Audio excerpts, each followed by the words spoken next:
इरना तुरंत पलटी और कमरे से बाहर चली गई। थोड़ी देर बाद वह एक हाथ में डिकेंटर और दूसरे हाथ में गिलास लेकर युगल बेडरूम में वापस आई। इरना ने अपने संग्रह से सबसे तेज शराब चुनी और जल्दी से उसका एक गिलास पी लिया। मैंने इस बारे में क्यों नहीं सोचा? उसने सोचा। उसे लगा कि वह मूर्ख है। कलियन के विपरीत उसे शराब बहुत पसंद थी, लेकिन वह हमेशा बहुत ज्यादा शराब पीने से बचती थी क्योंकि एक बार नशे में धुत होने के बाद उसके लिए जादू का इस्तेमाल करना मुश्किल हो जाता था। लेकिन आज किसी जादू की जरूरत नहीं थी। उसने अपने गिलास में बची हुई आधी शराब पी ली। ये फलदार शराब खास तौर पर हेसिनिगार के दक्षिणी क्षेत्र में बनाई जाती थी। यह उस क्षेत्र की स्वादिष्ट शराब थी।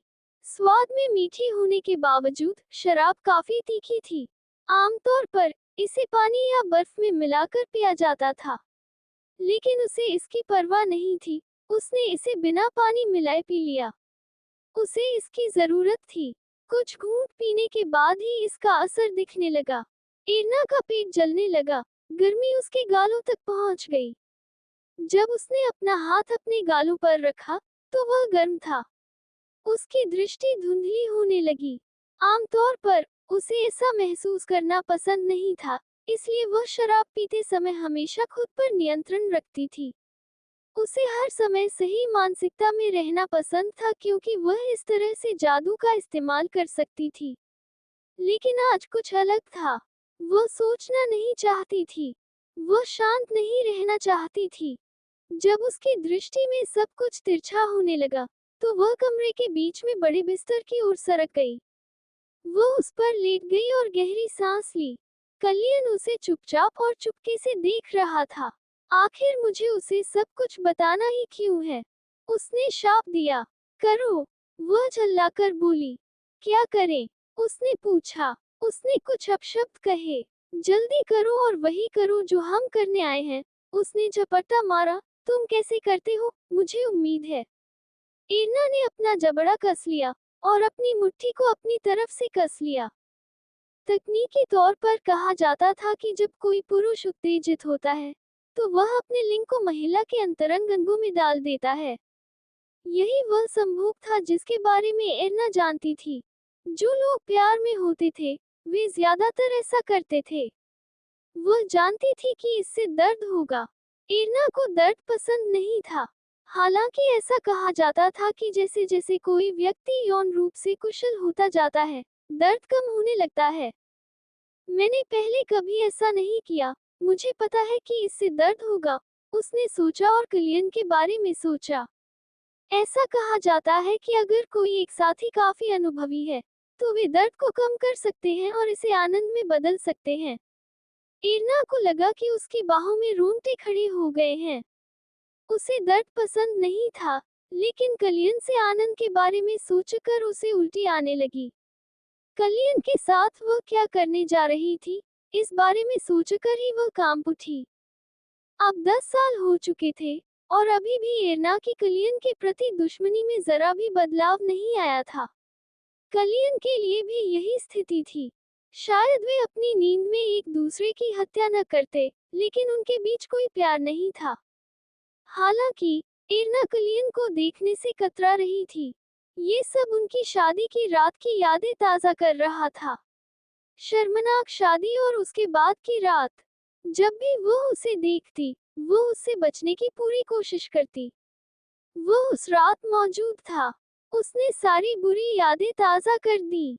इसलिए जब भी वह उसे आते देखती, तो दूसरी तरफ जाने की कोशिश करती। हर बार इरना ने उसे बिस्तर की ओर बढ़ते हुए सुना। वह बिस्तर पर स्थिर हो गई। मुझे उम्मीद है कि यह जल्द ही खत्म हो जाएगा, उसने सोचा। उसने इसके बारे में एक किताब में पढ़ा था। समय व्यक्ति दर व्यक्ति अलग अलग होता है, उसने कहा। उसे यकीन नहीं था कि इसमें कितना समय लगेगा। उसके पास इसके बारे में पूछने के लिए कोई नहीं था। वह बस प्रार्थना कर रही थी कि यह जल्दी खत्म हो जाए। इससे कोई फर्क नहीं पड़ता। चाहे ये कितना भी लंबा चले, वह इसे सहन करेगी। उम्मीद है, ये जल्द ही खत्म हो जाएगा और वह अपने कमरे में वापस जा सकेगी। तारांकन। कल्याण के दिन बहुत ही सावधानी से बीते। सुबह 5:30 बजे बिस्तर से उठना, 6 बजे नाश्ता करना, 7 बजे शूरवीरों से मिलने के बाद कांग्रेस की बैठक में भाग लेना। अगर कोई बैठक नहीं होती तो वह मैदान में जाकर शूरवीरों के साथ प्रशिक्षण लेता। दोपहर को लंच, फिर से बैठक। अगर नहीं होती तो अलग अलग हथियारों पर प्रशिक्षण सत्र। फिर शाम को 7 बजे खाना। उसके बाद वह अपने कमरे में जाता, दस्तावेजों को देखता और किताब पढ़ता। वह जो भी मन करता करता और आधी रात को सो जाता। ठीक होने के बाद से ही वह हर दिन इसी दिनचर्या के अनुसार आगे बढ़ रहा था। लेकिन आज नहीं। जब से वेनेसा ने उसे मीटिंग के लिए बुलाया था, तब से उसे यह गहरा पूर्वाभास हो गया था कि कुछ बुरा होने वाला है। तब से उसका मूड खराब रहता था। कलियन को इरना से नफरत थी। उसकी पहली याद तब आई जब वह शादी के मंडप में घुसते ही घबराई हुई खड़ी थी और उसे घूर रही थी। इरना को हंसी का पात्र बनने की आदत थी। वह हमेशा भौहें सिकोड़ती रहती थी। लेकिन उस दिन उसके चेहरे पर एकदम आश्चर्य था, शायद इसीलिए वह उसे इतनी अच्छी तरह याद करता था। वह शुरू से ही भूखमरी के कगार पर नहीं था। वह राजा एथर की प्रिय दूसरी रानी का पहला बेटा था, इसलिए वह बहुत छोटी उम्र से ही अपने माता पिता के स्नेह का पात्र था। वे उसे बहुत प्यार करते थे। कलियन एक बहुत ही निपुण बच्चा था, हर चीज में अच्छा था। अपने दो बड़े भाइयों से भी ज्यादा। वह पढ़ाई लिखाई, तलवारबाजी और यहाँ तक कि दिखने में भी अव्वल था। राजा ने उसे अपना उत्तराधिकारी नियुक्त किया था, हालांकि वह सबसे बड़ा बच्चा नहीं था। कलियन को थोड़ा और बड़ा होना था और फिर वह राजकुमार बन जाता। हालांकि उसके 10वें जन्मदिन पर सब कुछ बिखर गया था। यह एक सामान्य दिन था। उसने तलवार चलाने के अभ्यास में खुद को और अधिक व्यस्त रखने का फैसला किया था। उस गर्मी के दिन उसने कुछ ऐसा पी लिया था जो उसे आमतौर पर दिया जाता था। ये वही था जो वह रोज पीता था। उस दिन उसे यह पे अजीब लगा और उसे खून की उल्टी होने लगी। वह एक हफ्ते से बेहोशी की हालत में बिस्तर पर था। उसकी माँ उसके बिस्तर के पास थी। उसकी आंखें रो रो कर लाल हो गई थी। उसके पिता भी वही थे। उनका चेहरा सख्त था। उसने उनसे बात करने की कोशिश की थी लेकिन उसकी आवाज चली गई थी। वह एक शब्द भी नहीं बोल पाया। वह फिर से उठा और पाया कि उसके बिस्तर के पास एक चिकित्सक बैठा है। उसके माता पिता जा चुके थे। चिकित्सक ने उसे समझाया कि उसने बहुत खतरनाक जहर निगल लिया है। उसकी ग्रासनली और पेट अंदर से जल गए थे। राजघरानों के करीबी एक जादूगर ने समय रहते अपने जादू का इस्तेमाल करके उसके अंगों को किसी भी तरह के स्थायी नुकसान से बचा लिया था। फिर भी सभी जादू और दवाइयों के बावजूद उसके शरीर को पूरी तरह से ठीक होने में बहुत लंबा समय लगेगा और तब भी वह पूरी तरह से ठीक नहीं हो पाएगा।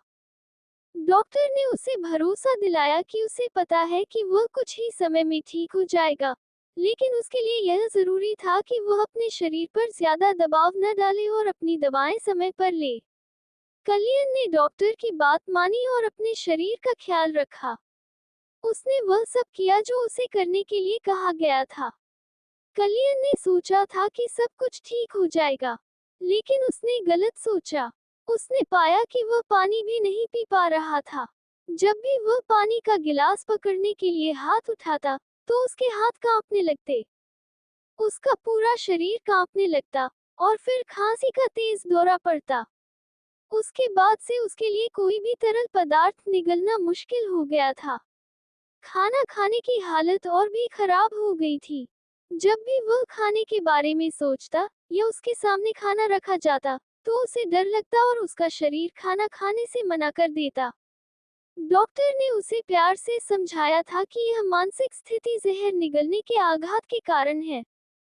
ये डर उसे कभी नहीं छोड़ता था।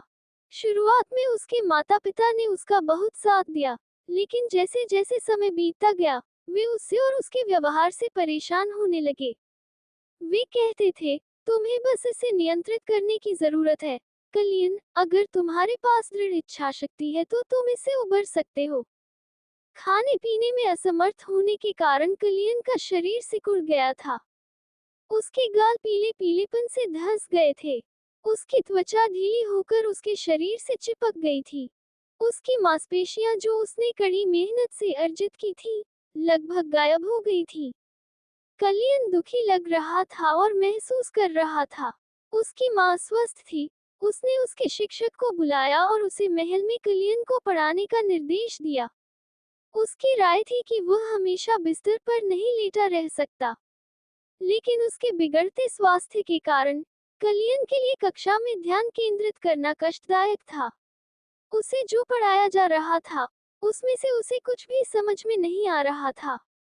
ये सब 5 महीने तक चलता रहा, लेकिन कोई अच्छी खबर नहीं मिली। राजा अब अपने बेटे की तलाश में नहीं था। ऐसा लग रहा था कि वह कलियन को उसकी हालत के बारे में राजकुमार घोषित करने के मूड में नहीं था। उसकी मां ने राजा के हृदय परिवर्तन को पहचान लिया था। उसे बेहतर महसूस कराने के लिए किए गए प्रयासों और विकल्पों के बावजूद कलियन में कोई सुधार नहीं हुआ। आखिरकार उन्होंने एक अंतिम उपाय के बारे में सोचा।